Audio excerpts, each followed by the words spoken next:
വ്യക്തിപരമായിട്ട് ഒരു ആഗ്രഹമില്ലാതെ, നമുക്ക് ഹൃദയത്തിൻ്റെ ഉള്ളിൽ താല്പര്യമില്ലാതെ നമുക്ക് നമ്മളെ തന്നെ ഒന്ന് വിശുദ്ധീകരിക്കാനായിട്ട് പറ്റില്ല. ഇവിടെ മുൻകൈ എടുക്കേണ്ടത് നമ്മൾ ഓരോരുത്തരുമാണ്. എനിക്ക് എൻ്റെ ജീവിതത്തിന് ഒരു മാറ്റം ഉണ്ടാവണം. ഇത്രയും കാലം ജീവിച്ചതുപോലെ പോരാ, ഇപ്പോൾ ജീവിക്കുന്നതും ഒരു പടി കൂടെ വിശുദ്ധിയുടെ പടവിലേക്ക് എനിക്ക് കടന്നു വരണം. ഞാൻ ഇന്നലെ വരെ അല്ല ഇന്ന് രാവിലെ വരെ എങ്ങനെ ജീവിച്ചോ അതിലും ഉപരിയായ ഒരു വിശുദ്ധിയുടെ പടവിലേക്ക് എനിക്ക് കടന്നു വരണം. അങ്ങനെ ഒരു ആഗ്രഹം നമ്മുടെ മനസ്സിൽ ഉണ്ടാവണം. നിങ്ങളെ തന്നെ ശുദ്ധീകരിക്കുക. ഞാൻ പറയുന്നു, നാളെയല്ല അത്ഭുതം, ഇന്ന് ഇപ്പോഴാണ് അത്ഭുതം നടക്കാൻ പോകുന്നത്. ഉറപ്പാണത്. ഇന്ന് ഇപ്പോൾ നിങ്ങളുടെ ജീവിതത്തിൽ കർത്താവിൻ്റെ അതിശക്തമായ ഇടപെടൽ ഉണ്ടാവും. ഹല്ലേലൂയ, ഹല്ലേലൂയ, ഹല്ലേലൂയ. എൻ്റെ ആത്മാവിൽ വരുന്നൊരു ശക്തമായ ചിന്ത ഞാൻ പങ്കുവയ്ക്കുകയാണ്. ഈ സമൂഹത്തിൽ ഉള്ള ഓരോ വ്യക്തികളും എടുക്കേണ്ട ശക്തമായ ഒരു തീരുമാനം, ആദ്യമേ നമ്മുടെ നാവിനെ നമ്മൾ നിയന്ത്രിക്കുക. അനുഗ്രഹം പ്രാപിക്കുവാനായിട്ട് ആദ്യം നമ്മൾ നമ്മുടെ നാവിനെ നിയന്ത്രിക്കണം, നാവിനെ വിശുദ്ധീകരിക്കണം. ഹല്ലേലൂയ, ഹല്ലേലൂയ. യേശുവേ നന്ദി, യേശുവേ സ്തുതി. പത്രോസ്ലിയുടെ ലേഖനത്തിൽ ഇപ്രകാരം ഒരു വചനം പറയുന്നു. 1 പത്രോസ് 3-ാം അധ്യായത്തിൽ 8, 9, 10 വചനങ്ങൾ. അവസാനമായി നിങ്ങളെല്ലാവരും ഹൃദയ ഐക്യവും അനുകമ്പയും സഹോദര സ്നേഹവും കരുണയും വിനയവും ഉള്ളവരായിരിക്കും. നിങ്ങളെല്ലാവരും ഹൃദയ ഐക്യം ഉള്ളവരാവണം. ആദ്യത്തെ പടി ഹൃദയത്തിൻ്റെ ഐക്യം. നിങ്ങളുടെ കുടുംബത്തിൽ ഭാര്യ, ഭർത്താവ്, മക്കള്, മാതാപിതാക്കള്, സഹോദരങ്ങള് എല്ലാവരും തമ്മിൽ ഹൃദയ ഐക്യമുണ്ടാവണം. ഭാര്യ ഭർത്താക്കന്മാർ തമ്മിൽ ഹൃദയം കൊണ്ട് ഐക്യമുണ്ടാകണം.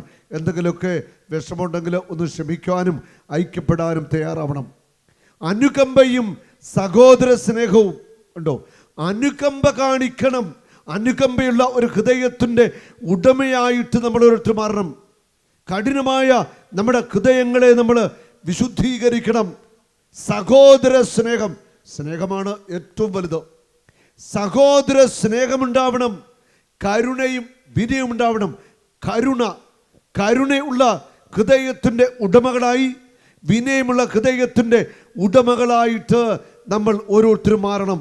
അടുത്ത വചനം പറയുന്നു, തിന്മയ്ക്ക് തിന്മയോ നിന്ദനത്തിന് നിന്മയോ പകരം കൊടുക്കാതെ അനുഗ്രഹിക്കുവിൻ. തിന്മയ്ക്ക് പകരം ഞങ്ങൾ തിന്മ ചെയ്യരുത്. നമ്മളോട് തിന്മ ചെയ്തവർ കാണും, നമ്മളെ ദ്രോഹിച്ചവർ കാണും. പക്ഷേ അവരോട് തിരിച്ച് തിന്മ ചെയ്യരുതെന്ന് ദൈവത്തിൻ്റെ വചനം നമ്മെ ഓർമ്മിപ്പിക്കുന്നു. നിന്ദനത്തിന് നിന്ദനം പകരം കൊടുക്കാതെ അനുഗ്രഹിക്കുവിൻ. നമ്മളെ നിന്ദിച്ചവരെ നമ്മൾ നിന്ദിക്കരുത്, അവരെ അനുഗ്രഹിക്കുക. ഹല്ലേലൂയ, ഹല്ലേലൂയ. അനുഗ്രഹം അവകാശമാക്കാൻ വേണ്ടി വിളിക്കപ്പെട്ടിരിക്കുന്നവരാണല്ലോ നിങ്ങൾ ഓരോരുത്തരും. അനുഗ്രഹം അവകാശമാക്കുവാൻ വേണ്ടി വിളിക്കപ്പെട്ടവരാണ്. അനുഗ്രഹം ദൈവമക്കളുടെ അവകാശമാണ്. അനുഗ്രഹം ദൈവമക്കൾക്ക് സ്വന്തമാണ്. ഹല്ലേലൂയ. കർത്താവ് നമ്മളെ സമൃദ്ധമായിട്ട് അനുഗ്രഹിക്കാനായിട്ട് പോകുക. ജീവിതത്തെ സ്നേഹിക്കുകയും നല്ല ദിവസങ്ങൾ കാണാൻ ആഗ്രഹിക്കുകയും ചെയ്യുന്നവൻ തിന്മയിൽ നിന്ന് തൻ്റെ നാവിനെയും വ്യാജം പറയുന്നതിൽ നിന്ന് തൻ്റെ അധരത്തെയും നിയന്ത്രിക്കട്ടെ. നമ്മുടെ നാവിനെയും നമ്മുടെ അധരങ്ങളെയും നമ്മൾ നിയന്ത്രിക്കണം. ഒരു ആത്മീയ മനുഷ്യൻ്റെ ഉയർച്ചയുടെ ആദ്യ പടി എന്ന് പറയുന്നത് നാവിനെ നിയന്ത്രിക്കുക, അധരങ്ങളെ നിയന്ത്രിക്കുക എന്നുള്ളതാണ്. നാവിനെയും അധരങ്ങളെ നിയന്ത്രിക്കാതെ നമുക്ക് അഭിഷേകത്തിൽ നിറയുവാനോ ഒരു ആത്മീയ വളർച്ച പ്രാപിക്കുവാനോ കഴിയത്തില്ല.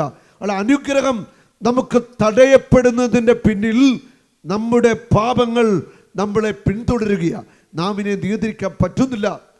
പല വിധത്തിലുള്ള പാപങ്ങൾ, കുറ്റം പറയുക, കള്ളം പറയുക, ശപിക്കുക, ആണയിടുക, ചീത്ത വിളിക്കുക, അശ്ലീലം പറയുക, വിമർശിക്കുക, ഒത്തിരി പാപങ്ങളുണ്ട് നാവിൻ്റെ മേഖല.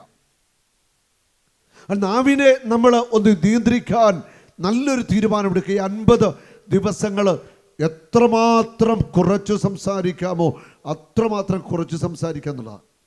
നാവിനെ നിയന്ത്രിക്കുന്ന ഒരു വ്യക്തി മാത്രമേ ആത്മാവിൻ്റെ കൃപാവരങ്ങളിൽ ജ്വലിക്കത്തുള്ളൂ.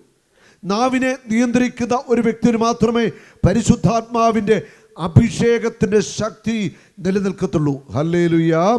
കരമുയർത്തി ഒന്ന് സ്തുതിക്കാമോ? ഹല്ലേലൂയ, ഹല്ലേലൂയ, ഹല്ലേലൂയ, ഹല്ലേലൂയ, ഹല്ലേലൂയ. യേശുവേ നന്ദി, യേശുവേ നന്ദി. ഹല്ലേലൂയ, ഹല്ലേലൂയ, ഹല്ലേലൂയ, ഹല്ലേലൂയ. ആരാധന ആരാധന ആരാധന ഹല്ലേലൂയ ഹല്ലേലൂയ ഹല്ലേലൂയ ഈശോ ആരാധിക്കുന്നു ആരാധന ഹല്ലേലൂയ ഹല്ലേലൂയ ഹല്ലേലൂയ ഹല്ലേലൂയ ഹല്ലേലൂയ ഈശോ ആരാധിക്കുന്നു ആരാധന ഹല്ലേലൂയ യേശുനാമത്തിൽ യേശുവേ എന്ന് വിളിച്ച് ശക്തിയോടെ അതിരം തുറന്നത് വിളിച്ച് ആരാധിക്കുന്നു ഹല്ലേലൂയ ഹല്ലേലൂയ. നല്ലൊരു തീരുമാനം നമ്മൾ ഇപ്പോൾ തന്നെ ഹൃദയത്തിലെടുക്കുക. എൻ്റെ നാവിനെ ഞാൻ നിയന്ത്രിക്കും. നാവ് കൊണ്ടുള്ള പാപങ്ങൾ പരമാവധി ഒഴിവാക്കും. കുടുംബത്തിൽ ഐക്യം, സ്നേഹം, ക്ഷമിക്കുക, ആ ഒരു ലെവലിലേക്ക് നിങ്ങളെല്ലാവരും കടന്നു വരിക. അതിലൂടെ നിങ്ങളെല്ലാവരും വലിയ രീതിയിൽ അനുഗ്രഹിക്കപ്പെടാനായിട്ട് പോവുകയാണ്. ഹല്ലേലൂയ. നമ്മൾ കൊരിന്തോസ് ലേഖനത്തിൽ വായിക്കുന്നു. 1 കൊരിന്തോസ് 9-ാം അധ്യായത്തിൻ്റെ 27-ാമത്തെ വചനം. മറ്റുള്ളവരോട് സുവിശേഷം പ്രസംഗിച്ച ഞാൻ തന്നെ തിരസ്കൃതനാകാതിരിക്കുന്നതിന് എൻ്റെ ശരീരത്തെ ഞാൻ കർശനമായി നിയന്ത്രിച്ച് കീഴടക്കുന്നു. മറ്റുള്ളവരോട് സുവിശേഷം പ്രസംഗിച്ച ഞാൻ തിരസ്കൃതനാകാതിരിക്കാൻ വേണ്ടി, ദൈവത്തിൻ്റെ സന്നിധിയിൽ നിന്ന് തിരസ്കൃതനാകാതിരിക്കാൻ വേണ്ടി എൻ്റെ ശരീരത്തെ കർശനമായിട്ട് നിയന്ത്രിച്ച് കീഴടക്കുന്നു. എൻ്റെ ശരീരത്തെ ഞാൻ കർശനമായിട്ട് നിയന്ത്രിച്ചു കീഴടക്കണം. കണ്ണിൻ്റെ ആസക്തി, ജഡത്തിൻ്റെ ആസക്തി, മ്ലേച്ഛ വികാരങ്ങൾ, അശുദ്ധിയൊക്കെ നമ്മൾ കൺട്രോൾ ചെയ്യണം. അപ്പോസ്തലൻ പറയുക, ഞാൻ തിരസ്കൃതനാകാതിരിക്കാൻ വേണ്ടി എൻ്റെ ശരീരത്തെ കർശനമായിട്ട് നിയന്ത്രിച്ചു കീഴടക്കുന്നു. ഹല്ലേലൂയ എന്ന് പറഞ്ഞേ. Hallelujah, hallelujah. നമ്മൾ ജഡത്തിൻ്റെ ആസക്തികളെ, വികാരങ്ങളെ, കണ്ണുകളെയൊക്കെ നിയന്ത്രിച്ചു കീഴടക്കണം. അതുപോലെ ഭക്ഷണത്തിൻ്റെ ആസക്തി, ലോകത്തിൻ്റെ മോഹങ്ങൾ, ഇവയൊക്കെ ഒന്ന് നിയന്ത്രിക്കുവാനായിട്ട് നമുക്ക് നല്ല ഉറച്ച ഒരു തീരുമാനമെടുക്കണം. ഈ 50 ദിവസത്തിലെ നോയമ്പ് നിങ്ങളുടെ ജീവിതത്തെ ആകമാനം മാറ്റിമറിക്കണം. എസെക്കിയേൽ പ്രവാചകന്റെ പുസ്തകത്തില് 36-ാം അധ്യായത്തില് 25 വചനം പറയുന്നു, ഞാൻ നിങ്ങളുടെ മേൽ ശുദ്ധജലം തളിക്കും. ഞാൻ നിങ്ങളുടെ മേൽ ശുദ്ധജലം തളിക്കും. ഹല്ലേലൂയ. നിങ്ങളുടെ ശിലാഹൃദയത്തെ എടുത്തുമാറ്റി മാംസലമായ ഒരു ഹൃദയം നിങ്ങൾക്ക് ഞാൻ നൽകും. ഞങ്ങളുടെ ശിലാഹൃദയം എടുത്തുമാറ്റും, മാംസലമായ ഒരു ഹൃദയം നിങ്ങൾക്ക് ഞാൻ നൽകും. എൻ്റെ നിയമങ്ങളും കൽപ്പനകളും നിങ്ങളുടെ ഹൃദയത്തിൽ ഞാൻ എഴുതും. ശിലാഹൃദയം എടുത്തുമാറ്റി മാംസലമായ ഹൃദയം കർത്താവ് നിങ്ങൾക്ക് നൽകുവാൻ ആഗ്രഹിക്കുന്നു. പാപം നിറഞ്ഞ, അശുദ്ധി നിറഞ്ഞ, കഠിനമായ നമ്മുടെ ഹൃദയം, ആ ഹൃദയത്തെ കർത്താവ് മാറ്റും. മാംസലമായ ഒരു ഹൃദയം, സ്നേഹത്തിൻ്റെ, എളിമയുടെ, വിശുദ്ധിയുടെ, വിനയത്തിൻ്റെയൊക്കെ ഒരു ഹൃദയം ദൈവത്തിൻ്റെ ആത്മാവ് നമ്മിൽ രൂപപ്പെടുത്താൻ ആഗ്രഹിക്കുന്നു. ഹല്ലേലൂയ. ശിലാഹൃദയം എടുത്തു മാറ്റും. ഇത് ദൈവത്തിൻ്റെ വാഗ്ദത്തമാണ്. ശിലാഹൃദയം എടുത്തു മാറ്റി മാംസലമായ ഒരു ഹൃദയം കർത്താവ് നിങ്ങൾക്ക് നൽകുവാനായിട്ട് പോകുകയാണ്. കരമുയർത്തി ഒന്ന് സ്തുതിക്കാമോ? ഹല്ലേലൂയ. സ്തുതിക്കട്ടെ. ഹല്ലേലൂയ, ഹല്ലേലൂയ, ഹല്ലേലൂയ, ഹല്ലേലൂയ. യേശുവേ നന്ദി, യേശുവേ നന്ദി. ഹല്ലേലൂയ, ഹല്ലേലൂയ, ഹല്ലേലൂയ. ശക്തിയോടെ സ്തുതിക്കാമോ? യേശുനാമത്തെ ഒന്ന് വിളിച്ച് സ്തുതിച്ച്, ശക്തിയോടെ യേശുനാമത്തെ ഒന്ന് വിളിച്ച്, യേശുവേ നിന്ന് അധരം തുറന്ന് വിളിച്ച്, ഹൃദയം തുറന്നത് വിളിച്ച്, യേശുവേ. കരങ്ങളൊന്ന് അടിച്ച് സ്തുതിച്ച്, കരങ്ങളൊന്ന് ഉയർത്തി അടിച്ച്, ഹല്ലേലൂയ ഹല്ലേലൂയ ഹല്ലേലൂയ ഹല്ലേലൂയ ഹല്ലേലൂയ. യേശുവേ നന്ദി. ഹല്ലേലൂയ ഹല്ലേലൂയ. അപ്പോസ്തലനായ പൗലോസ് പറയുന്നു, ഞാൻ തിരസ്കൃതനാകാതിരിക്കാൻ വേണ്ടി എൻ്റെ ശരീരത്തെ കർശനമായിട്ട് നിയന്ത്രിച്ച് കീഴടക്കുന്നു. ഓരോ ആത്മീയ മനുഷ്യന്റെയും ജീവിതത്തിൽ കർശനമായിട്ട് ശരീരത്തെ നിയന്ത്രിക്കണം. Hallelujah hallelujah. നിങ്ങൾ ആധ്യാത്മിക ജീവിതത്തിൽ ഉയരുവാനോ വളരുവാനോ ആഗ്രഹിക്കുന്നെങ്കിൽ ആദ്യം ചെയ്യേണ്ടത് ശരീരത്തെ കർശനമായിട്ട് നിയന്ത്രിക്കുക എന്നുള്ളതാണ്. പഞ്ചേന്ദ്രിയങ്ങളെ നിയന്ത്രിക്കുക. പഞ്ചേന്ദ്രിയങ്ങളെ നിയന്ത്രിക്കാതെ, ലൈംഗികതയെ നിയന്ത്രിക്കാതെ ഒരു വ്യക്തിക്ക് ആത്മീയ കൃപാവരങ്ങളിൽ അഭിഷേകത്തിൽ വളരുവാനായിട്ട് പറ്റില്ല. ആത്മീയ ജീവിതത്തിൽ വളരണമെന്ന് അനേകർക്ക് ആഗ്രഹമുണ്ട്. അവർ ചെയ്യേണ്ട രണ്ട് കാര്യങ്ങൾ: ഒന്ന്, നാവിനെ നിയന്ത്രിക്കുക; രണ്ട്, ജഡത്തിൻ്റെ വികാരങ്ങളെ, ആസക്തികളെ നിയന്ത്രിക്കുക. കർശനമായിട്ട് ശരീരത്തെ അപ്പസ്തോലൻ നിയന്ത്രിച്ചുവെന്ന് നമ്മൾ ഇവിടെ കാണുകയാണ്. ഇനി അനേകം വിശുദ്ധാത്മാക്കൾ, വിശുദ്ധ പാദ്രി പിയോ, വിശുദ്ധ അൽഫോൻസാമ, അനേക വിശുദ്ധരുടെ ജീവിതത്തിലൂടെ നമ്മൾ കടന്നുപോയാൽ നമ്മൾ അവിടെ കാണുന്ന ഒരു വളരെ പ്രധാനപ്പെട്ട കാര്യമുണ്ട്. അവരുടെ ജീവിതം, അവരുടെ ജീവിതം തപസ്സിൻ്റെയും പ്രായശ്ചിത്തത്തിൻ്റെയും ജീവിതമായിരുന്നു. സ്വന്തം ശരീരത്തെ അവർ സഹനത്തിനായിട്ട് വിട്ടുകൊടുക്കുമായിരുന്നു. ഹല്ലേലൂയ. നിങ്ങൾ കേട്ടിട്ടുണ്ടാവാം, ചാട്ടവാറുകൊണ്ട് അടിക്കുക, അരയിൽ മുള്ള് അരഞ്ഞാണം കെട്ടുക, വെറും പലകപ്പുറത്ത് കിടക്കുക. അങ്ങനെയൊക്കെ പല ത്യാഗങ്ങൾ അവർ ശരീരത്തിൽ ചെയ്യുമായിരുന്നു. യഥാർത്ഥത്തിലുള്ള ആധ്യാത്മികതയിലേക്ക് നമ്മൾ കടന്നു വരണമെങ്കിൽ വിശുദ്ധന്മാരുടെ മാതൃക നമ്മൾ മനസ്സിലാക്കണം. ആഡംബരത്തിൻ്റെയും ആസക്തിയുടെയും ഒക്കെ ഒരു ജീവിതമല്ല ദൈവം നമ്മിൽ നിന്ന് ആഗ്രഹിക്കുന്നത്. എളിമയുടെയും വിശുദ്ധിയുടെയും ഒക്കെ ഒരു ജീവിതമാണ്.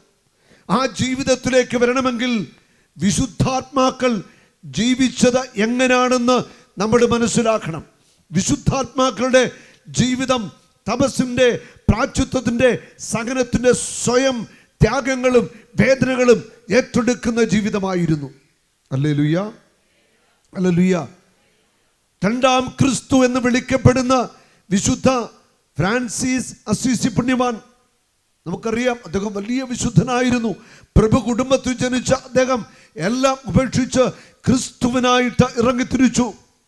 അങ്ങനെ ക്രിസ്തുവിനായിട്ട് ഇറങ്ങിത്തിരിച്ച ആ വലിയ മനുഷ്യനെ രണ്ടാം ക്രിസ്തു എന്നാണ് വിളിക്കുന്നത്.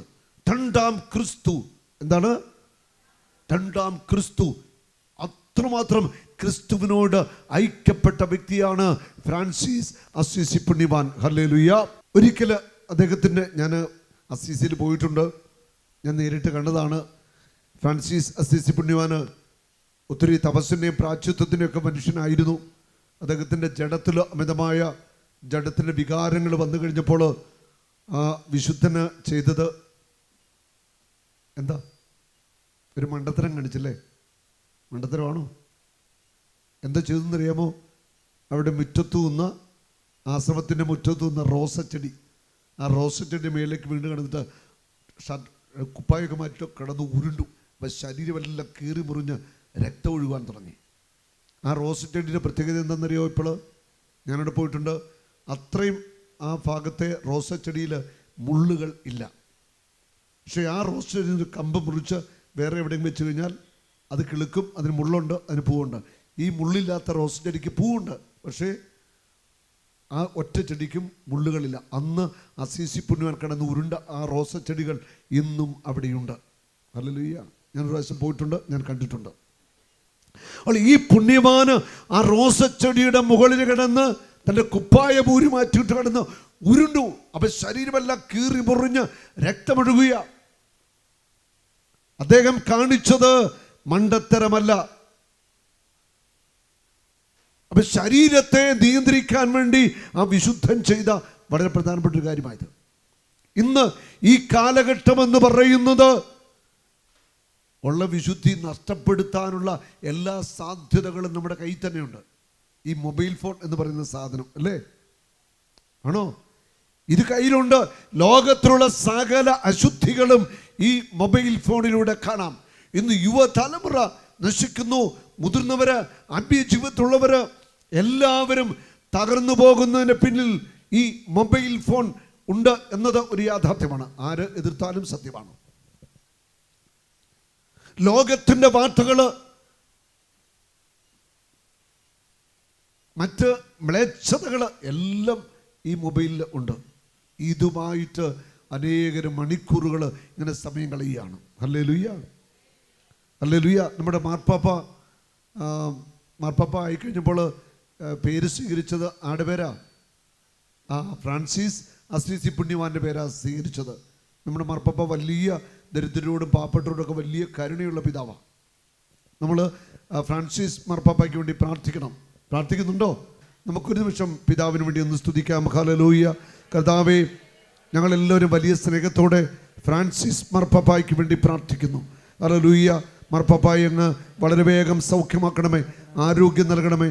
മാർപ്പാപ്പയുടെ വലിയ കരുണ ഒഴുകട്ടെ എന്ന് പ്രാർത്ഥിക്കുന്നു. Hallelujah, hallelujah. ഒന്ന് സ്തുതിച്ചേ. ഹല്ലേലൂയ.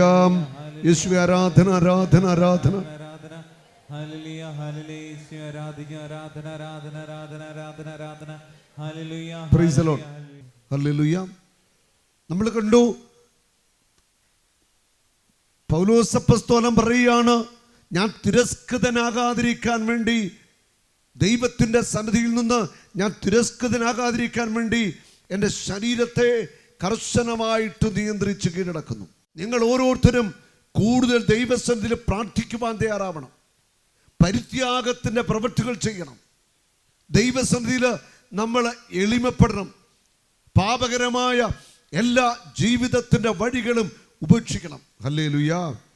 ഞാൻ ആദ്യം പറഞ്ഞതുപോലെ തന്നെ നാവിനെ കർശനമായിട്ട് എല്ലാവരും നിയന്ത്രിക്കുക, അനുഗ്രഹിക്കപ്പെടുവാനായിട്ട്.